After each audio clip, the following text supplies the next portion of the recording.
La historia de la educación es, en el fondo, la historia de cómo hemos llegado a entendernos a nosotros mismos.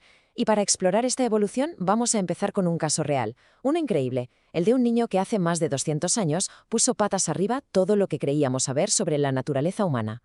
A ver, situémonos. Estamos en los bosques de Aveyron, en Francia. Es enero del año 1800. Unos cazadores se topan con algo insólito, un niño de unos 12 años completamente salvaje.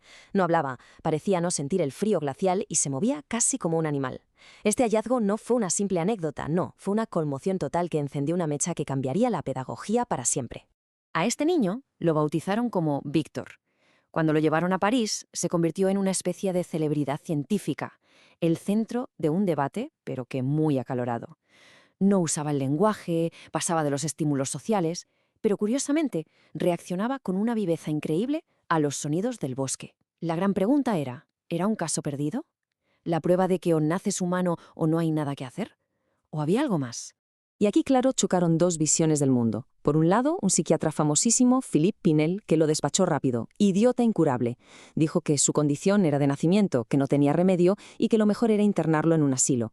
Pero entonces aparecía un joven médico de apenas 26 años, Jean Itard, con una idea que era, para la época, una auténtica revolución. Dijo, un momento, ¿y si el estado de Víctor no es biológico, sino el resultado de su aislamiento total? Itard creía que con educación se podía despertar su humanidad.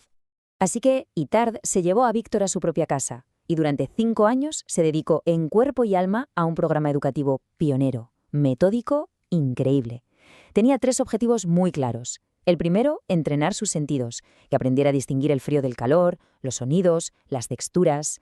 El segundo, y esto es fundamental, despertar sus emociones, que creara vínculos. Y el tercero, enseñarle qué era lo justo y lo injusto, un sentido moral básico. Y los resultados, bueno, fueron alucinantes. Víctor, ese niño que habían dado por ineducable, aprendió a nombrar objetos, llegó a leer y escribir frases sencillas para pedir cosas. Pero lo más impactante, sin duda, fue su evolución emocional. Empezó a sentir orgullo cuando hacía algo bien, vergüenza si se equivocaba, incluso remordimiento. Itard demostró que la intervención pedagógica podía, literalmente, construir nuestra humanidad. Sin embargo, hubo un muro que no pudo derribar. Víctor nunca aprendió a hablar. Y para Itard, que estaba obsesionado con una civilización completa, esto fue como un fracaso personal. Se sintió tremendamente frustrado y acabó abandonando el proyecto. Víctor se quedó al cuidado del ama de llaves de Itard hasta el final de sus días. Pero aquí viene la gran paradoja de esta historia. Lo que Itard vio como un fracaso personal fue, en realidad, una de las victorias más importantes de la pedagogía. Su trabajo sembró una idea radicalmente nueva. Nadie, absolutamente nadie, es ineducable. Y esa idea es el punto de partida de un largo viaje, el que va desde la segregación hasta la inclusión. Y el camino, desde luego, ha sido largo y tortuoso. En la antigüedad, la discapacidad se veía como algo demoníaco y la respuesta era el abandono. Mucho después, en los siglos XVIII y XIX, Itard nos demuestra que, oye, la educación funciona. El siglo XX trajo el modelo médico que, aunque supuso un avance, creó escuelas paralelas, segregadas. Y el gran punto de inflexión no llegó hasta 1978 con el informe Warnock, que por primera vez habló de necesidades educativas especiales. Así que, si nos tenemos que quedar con algo, es con esto. El legado de Itard fue monumental. Demostró 2 cosas que hoy nos parecen obvias, pero que entonces no lo eran.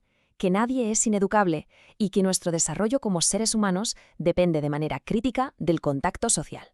Estas 2 ideas son la base de la educación especial moderna e inspiraron a gente como María Montessori un siglo más tarde. Y ese largo camino nos lleva a una distinción clave a día de hoy. ¿Es lo mismo integración que inclusión? Pues la verdad es que no. Integrar es básicamente que el estudiante con necesidades especiales haga el esfuerzo de adaptarse a un sistema rígido que no cambia. La inclusión es algo mucho más profundo. Significa que es la escuela, el sistema al completo, la que se transforma y se adapta a las necesidades de cada estudiante. El objetivo es que todos aprendan juntos y en igualdad de condiciones. Y justo esta idea, la de una escuela que se adapta, es el corazón de todos los enfoques actuales. El foco ya no se pone en el supuesto déficit que tiene el alumno, sino en detectar y derribar las barreras que le impiden aprender como los demás.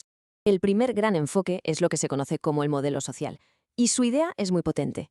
Sostiene que la discapacidad no está en la persona, sino que es el resultado de la interacción de esa persona con un entorno lleno de barreras, ya sean físicas, culturales o institucionales. Por lo tanto, la solución no es arreglar a la persona, sino transformar el contexto.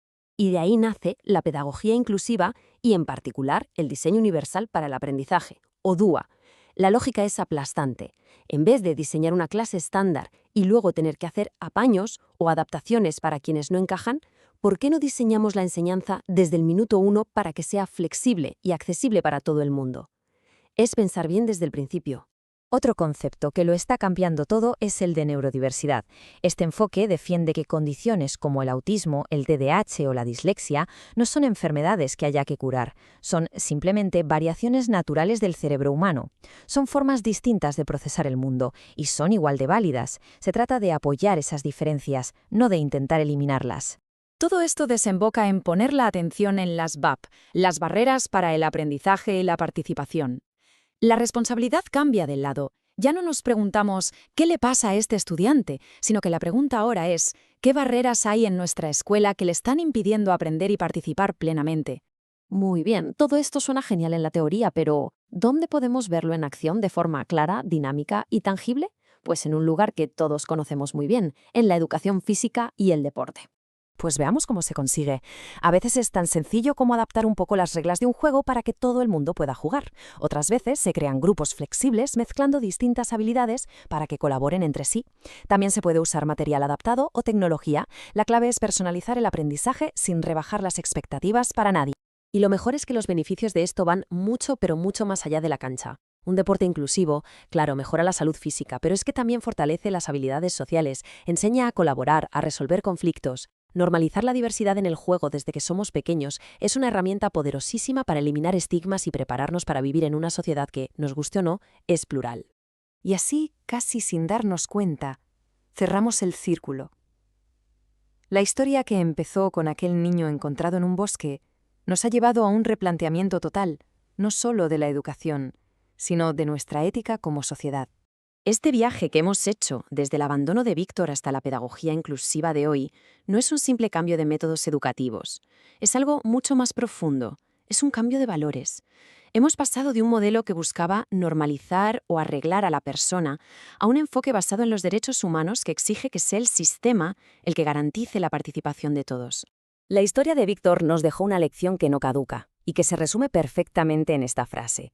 Todo ser humano es solo una promesa, una esperanza en estado latente, hasta que la educación y el contacto con los demás actúan como un interruptor y activan todo su increíble potencial. Y todo esto nos deja con una última reflexión. Si de verdad entendemos que la inclusión no es un favor que se le hace a unos pocos, sino un valor que nos hace mejores a toda la sociedad, la pregunta que tenemos que hacernos es ¿qué barreras, visibles y sobre todo invisibles, nos quedan todavía por derribar en nuestras escuelas, en nuestros trabajos y en nuestras comunidades?